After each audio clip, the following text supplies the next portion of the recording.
Hi எல்லாருக்கும் வணக்கங்க. இன்றைக்கி நம்ம சேனலில் பச்சை தட்டை பயிர் குழம்பு எப்படி செய்கிறது தாங்க பார்க்க போகிறோம்.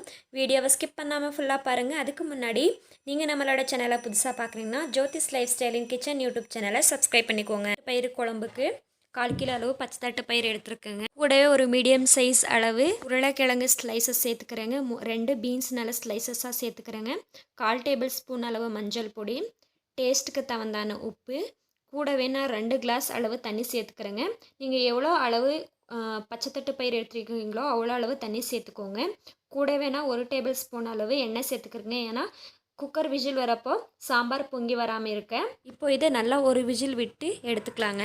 இப்போ நான் இந்த சைடு மசாலாவுக்கு ரெடி பண்ணிக்கலாங்க. நான் சின்ன சின்ன ஸ்லைசஸாக தேங்காய், ஒரு மீடியம் சைஸ் வெங்காயம், 5லேருந்து 10 வெள்ளை வெங்காயம் விழுது, இஞ்சி, சின்ன சைஸ் பட்டை, 3 லவங்கம், கூடவே ஒரு மீடியம் சைஸ் தக்காளி எடுத்துருக்கேங்க. நீங்கள் ரொம்ப புளிப்பு சாப்பிட்றீங்களா 2 தக்காளி கூட எடுத்துக்கலாம்.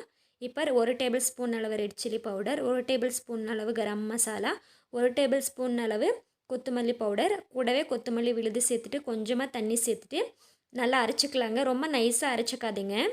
இப்போ இந்த சைடு ஒரு விசில் வந்த பிறகு நல்லா தட்டைப்பயிர் எல்லாம் நல்லா வெந்து வந்திருக்குங்க. பாருங்கள் நம்ம தட்டைப்பயிர் எவ்வளோ சூப்பராக சாஃப்டாக வெந்து வந்திருக்குன்னு. இப்போது இது நல்லா வெந்துட்டுருக்கவே கூடவே நம்ம அரைச்சி வச்சுருக்க மசாலாவை சேர்த்துக்கலாங்க. மசாலாலாம் சேர்த்த பிறகு நல்ல ஒரு மிக்ஸ் கொடுத்துக்கோங்க. ஸ்டவ்வை ஹை ஃப்ளேமில் வச்சுட்டு ஒரு 5லேருந்து 10 நிமிஷம் நல்லா கொதிக்க விட்டுக்கலாங்க.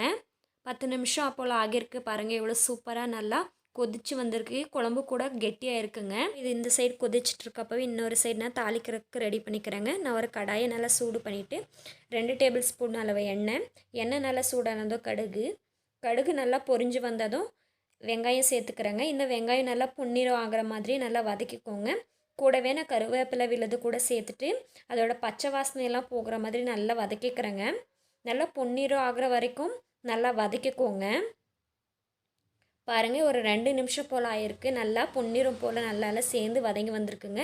இப்போ நம்ம ரெடி பண்ணி வச்சுருக்க பச்சை தட்டு பயிர் குழம்ப சேர்த்துக்கலாங்க. இப்போ நல்லா ஒரு மிக்ஸ் கொடுத்துட்டு 3 நிமிஷம் போல் நல்லா ஹை ஃப்ளேமில் வச்சு நல்லா கொதிக்க விட்டுக்கலாங்க.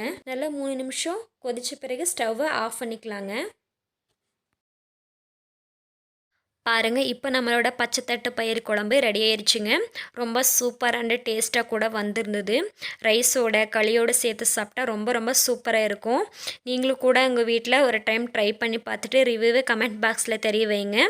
கூடவே லைக் பண்ணுங்கள், கமெண்ட் பண்ணுங்கள், ஷேர் பண்ணுங்கள். மறக்காமல் ஜோதிஸ் லைஃப் ஸ்டைல் இன் கிச்சன் யூடியூப் சேனலை சப்ஸ்கிரைப் பண்ணிக்கோங்க. தேங்க்ஸ் ஃபார் வாட்சிங்.